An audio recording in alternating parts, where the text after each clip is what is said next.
sizazomapha namhlanje esayisisa zomthetha. Sizothetha ngoYesu.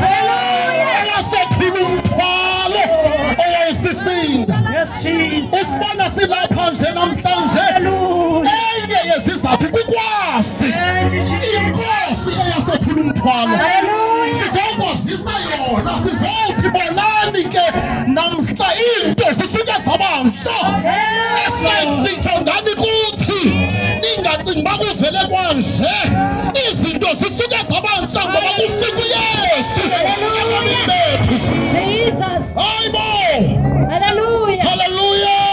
Thank you, Jesus. Ngicela sifundele ilizwi lethu. Ngicela ukubulisa kuqala kubo bonke abantu. Maniqale ngihloniphe abantu bestrato bethu nalo sivumela sizongcola lapha namhlanje. Ngibabulisa bonke abantu bestrato nabamele besezindlini.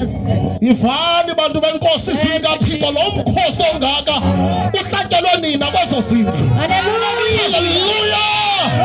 Sizokwazisa uYesu nothenga into.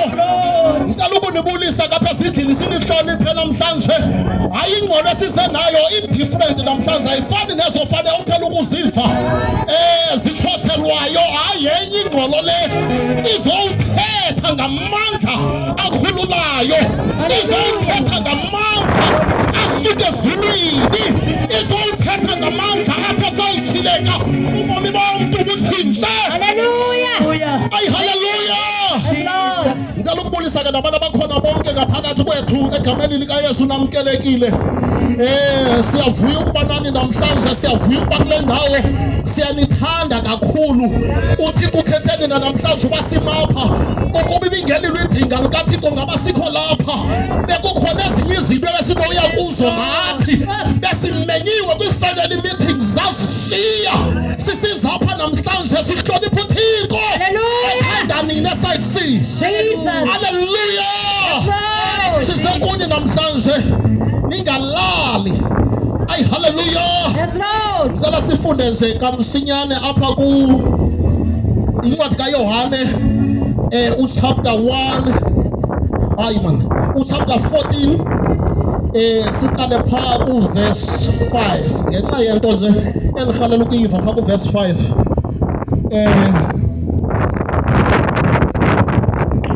Sifumana izwi lenkosi kwincwadi kaYohane chapter 14. Sifunda ku verse 5. Uthi uThomas kuye, Nkosi, asazi apho uya khona. Singathini na ke ukuyazi indlela? Uthi uYesu kuye, ndim indlela, ndim inyaniso, ndim ubomi. Akukho namnye uzayo kubawo engezi ngam. Hallelujah. Hallelujah. Yes, Lord. Hallelujah. Amen. Ngoba ngoma na ke mna ke ndisiwe uYesu wayinceda impilo yami. Ndilapha nje namhlanje ndizowuthi kuwe siziswe ngulo mbuzo emhlabeni. Thina sibe singayazi indlela sizawufika njani apha khoyo. Hallelujah. Hallelujah. Uyahamba uyosilungiselela indawo ezulwini ube usithembisa uba indawo nathi sawuba nayo. Siyawufika njani ezulwini thina? Sawufika njani apho ukhoyo? Hallelujah. Uyaphendula uYesu uthi hayi ndimi indlela. Ay hallelujah. Sisindlela namhlanje sayisi. Mhlawumbe wena uthi apho ukhoyo ndiyafuna ukukhonza. Ndiyafuna ukumonelisa uThixo. Ndiyafuna ukuzenza izinto ezibizwa ngokuba siyamonelisa uThixo. Kodwa ndiyazi indlela. Sizowuthi uYesu uyindlela. Hallelujah. Ay hallelujah. Sizowuthi Yesu uyindlela. Hallelujah. Ngoba Nkosi yami sekusithiwa wancama. Thabatha ubomi bakho namhlanje uze nabo kuYesu akunikeze ubomi ngoba naye ububomi. Ndikadibana nalo muntu othi andikwazi ukuya e-Eastern Cape. Ndifuna indlela ebheka e-Eastern Cape. Ngathi umuntu omcebisayo esithi jonga ubakhe wangena ku-N2. Indlela yakho izawufika apho uya khona. Hallelujah. Namhlanje usibona silapha nje siqinisekile sikuyindlela ebheka apha khoyo uYesu. Sizokwazisa wena ukuba uYesu okhululayo uYesu onamandla uyindlela. uyadingayo namhlanje wena. Jesus. Ayikho into edingwa ngabantu njengendlela. Ayikho into edingwa ngabantu abomile njengendlela. Ubafumana bebuza uba indlela yongena kulaa ndawo ukuyo ithini. Ubafumana abanye besithi kuyiwa kanjani apho ukhoyo, ufike kanjani apho ukhoyo. Namhlanje sisisicebo uYesu Kristu namhlanje othi ndiyindlela. Izani nonke nina. Hallelujah. Hallelujah. Hallelujah. Uyaphinda kanti ndayiqhubeka athi ndibubomi. Eyona nto ethanda ukuwarisa abantu yisonda lapha esayisi bakhona abantu abaziyo abathi ubomi bam nabundixakile, abathi ubomi bam nabuphelile, abathi ubomi bam nabuna-direction, abathi ubomi bam nankosi yami noba ngomso kungathi ndifile andinayo ingxaki, kodwa namhlanje ndizothi kuwe uYesu ububomi. Hallelujah. Abathi obubomi bakho buncinci obu bukhalazelayo namhlanje ubuzise kuYesu. uYesu uyakubuthatha ubomi bakho abufake kuye yena obubomi. Sibuconverte from obubomi buncinane bungathembekanga, bungasokekalanga ntweni, sibufake ebomini obungunaphakade bukaYesu Kristu. Hallelujah. Ningasizelwa ningaphuthelwa abantu basesayitini, ningaphuthelwa likhona icebo, akhona amandla, likhona ithemba, likhona ithemba elingapheliyo. Thank you, Jesus. Likhona amandla angapheliyo, likhona ithemba elikuYesu. Hallelujah. Hallelujah. Hallelujah. Uthi First John chapter 3. Amen. Uthi bona luthando lungaka athe wasinikeza lona ubawo lokuba thina sibizwe ngokuba singabantwana bakaYesu. Athi uJohn chapter 1 phaya kwezinye ivesi phaa kumvangeli athi yena uYesu uyise waba inyama, bonke abakholelwayo kuye bazuza ithuba lokuba babe ngabantwana bakaThixo. Namhlanje ukuba ukhangela indlela yokuba ube ngumntwana kaThixo, nanku uYesu osiya ngayo kuYesu kuThixo. Nansi indlela, nabu ubomi, nansi inyaniso ethembekileyo. Yes, Lord. Hallelujah. Ukuba namhlanje uyayidinga leyo ndawo, udinga ukuba ngumntwana kaThixo, uyazibuza abantu bafike besithi bangabantwana bakaThixo bafike kanjani. Uyazibuza uba umthandazo wami ungahambi nje wenziwa yintoni. Yes, Lord. Uyazibuza uba mna lento igama lam lingatshintshiwe esayisini kwenziwa yintoni.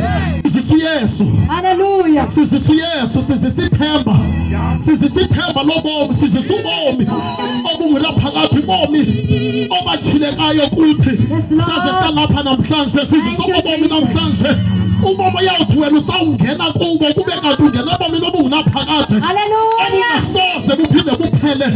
Kwaye intando yabantu ngeke besaphinde isebenze ebomini bakho, ngoba amandla kaYesu ayakuphathela kubo ubomi bakho. Hallelujah. Hallelujah. Jesus. Hallelujah. Nkosi yami athi ukrone ufike ulanduka u-Second Chronicles. Uma abantu bam ababizweyo, Second Chronicles chapter 7 verse 14. Uma abantu bam ababizweyo ngegama lam besiza kum bezithoba bakhunge kum, naThixo ndiyawukubaxolela, ndiyakubeva. Okokuqala uthi ndiyakubeva, Yes, Lord. ndibaxolela izono zabo, Yes, Jesus. ndiphilise ilitye labo. Namhlanje sibona silapha nje sifuna ukuba wena lisitshe igama lakho, kodwa ubizwe ngoThixo, ngokuthi ababizwe ngegama lam Yes, Lord. abezithoba kuwe. Hallelujah. Ndifuna ubuso bami, ndiyakuhlamba ndikuThixo ndibeve ndisezulwini, kwaye ndiyakuzixolela izono zabo, Yes, Lord. ndibaphilise. Hallelujah. Yes, Lord. Simzisile ke namhlanje, simzisile mhlawumbi uthi asazi uba sawufika kanjani, asazi uba kufikeleleka kanjani kuye, asiyazi uba indlela eyakhona indawoni. Sizothi namhlanje uYesu yindlela, Yes, Lord. uYesu lithembe kulahlekelwe kwethemba, uYesu ububomi kubomi obulahlekileyo. Ngabaliselwa yindoda ithi wafika uThixo kuyo wathi uyabona na i-future apha ebomini bakho, uthi wangathi andiyiboni i-future ebomini bam, unabona ubomi, wathi hayi andinabo, wathi thabatha ke le ntwana nyani ncinci ishiyekileyo nobomi bakho ubuzise kum, mna ndiya kukujika ubomi bakho, abusayi kuphinde bufane. Yes, Lord. Hallelujah. Thank you, Jesus. Akekho ke omnye umntu esinomzisa. Uba besinalo elinye icebo mhlawumbi besilaze lapha icebo, mhlawumbi ukuba liphucukile kunelikaYesu Kristu besinolisebenzisa. Ndiyayazi abantu njengoba belapha nje banezinto abazikhethayo ekungasetyenziswa zona ezindaweni ezithile, banezinto abazaziyo ekungathethwa ngazo xa kuthethwayo, kodwa sikwazi ukuthetha ngenye into. Sifanele sithethe ngoYesu ngoba linye igama elimisiweyo ezulwini emhlabeni phezulu, phantsi emhlabeni naphansi kwamazwi, kuba bonke abantu bakholwa kulo basindiswe. Hallelujah.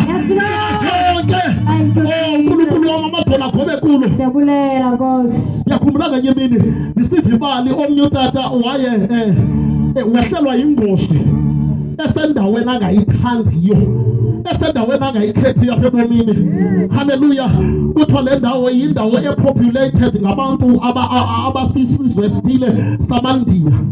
Lo tata uwanaphukela apha ebomini bakhe amaNdiya, uwanaphukela kakhulu. Hallelujah. Le nto ke abantu boze baqaphukela abantu, uyabaqaphukela kakhulu. Ngoku nantsi ingozi yomehlela phaa kulaa ndawo. Ibhuku kwimoto athathwa asiwe esibhedlele, athi befika esibhedlele unfortunately yehlele phaa kulaa ndawo. Kuthiwa esi sibhedlele igama laso yiMahatma Gandhi. Hallelujah. Athathwe kasiwe kwesi sibhedlele, ufika kwakhe phaa kwesi sibhedlele sipopulated uba sirimemba yonke into eyenzeka phaa, isevisi ephaa yeyamaNdiya, abantu abaphaa ngamaNdiya, wonke umntu aphaa ngamaNdiya. Afike ke ekholapsile, athatha apha kwendlini. Afike ke phaa ufika kwakhe bamoya oogqirha bafumanisa uba enye yento ezisotayo kuye ligazi, nakuzawunyanzeleka aphile igazi. Afike umntu wabantu elele njalo engenaseyi ebomini bakhe, ubomi bakhe buphelile, umkhomekeke oogqirha abame phezu kwakhe, ahlale phayana enjalo engenalizwi. Bafika aba bantu bamenze yonke into abafanele ukuyenza. Aphaphama umntu kaThixo, uphaphama kwakho umntu kaThixo, ubuza umbuzo uba hey, nenze njani, kwenzeke ntoni? Bathi hayi, sikuthole ukholapsile, ingozi ekwehlele inkulu kakhulu kangangoba uluze negazi. Into yokuqala esiye sayenza, siye sakuthi igazi. Wakhumbula indawo akuyo, wathi ndiphikane lapha, kwathi kuseMahatma Gandhi apha, wathi hayi bo, nithetha uba ke ngokweli gazi nilifaka phaa kumle likabani. Bathi hayi, ligazi labantu abahlala phaa kule ndawo baye beze bazowunikela ngegazi labo. Ngoku ke siye sabi na-choice, kodwa sathatha lona eli gazi salifaka kuwe. Hallelujah. Uthi lo mfo, hayi man, sanindenzela loo nto apha, nindifake igazi lamaNdiya mna. Hallelujah. Usawuthi aba bantu uthi nindifake igazi lamaNdiya mna. Bathi aba bantu besingena-choice, ibililo lonke igazi elikhoyo elinobusisi. Hallelujah. Ibililo lonke igazi ebeli-available, into boyidinga ligazi. Now sithi sisawubona isidingo segazi, sathatha igazi elikufutshane eMahatma Gandhi sakuphilisa ngalo. Unfortunately igazi elikhoyo apha lelamaNdiya, alikho elinye, and lilo lodwa elinokuphilisa ngoku. Wathi lo mfo, hayi man, likhupheni. Bathi bakhe samkhupha uzawufayisa ke apha, silikhuphe. Wathi hayi kodwa sosaniniyeka ukuba sendiphilile. Yeyi bazalwane, nathi sifike kuYesu ukuba bekukhona ichoice ngaba silikhethanga, kodwa linye igazi elikwaziyo ukuphilisa. Linye igazi bethu, linye igazi elathi lawufika lakumisa ezinye izinto ebezikhona kwizinto ziyaphilisa, lathatha over ebomini bethu, lasihlamba izono zethu. Asina-choice. Thank you, Jesus. Hallelujah. Asina-choice. Isibona simapha nje namhlanje, uba besinayo i-choice ngesathatha elinye igazi. Hallelujah. Ngesathatha igazi elingelinye, kodwa lilo lodwa elikhona. Ngicela abantu abamameleyo besezindlini, nimane ireyidiyo, nicime i-TV, ngoba kufike elinye igazi namhlanje elinamandla okukhulula, elinamandla okuphilisa, elinamandla okukolelanisa izono, libisa konke okunye, lithatha over liphele Jesus. likhona namhlanje. Awungafika nje ubunikela ubomi bakho kuYesu, lizawuthatha over. Alizubuza uba ungumXhosa na noba uyintoni, lizawuthatha over. Thank you, Jesus. Sisokoliswa ngumbuzo woba eli jwida lisixelela ngalo litheni le nto likhetha lona. Asinasipho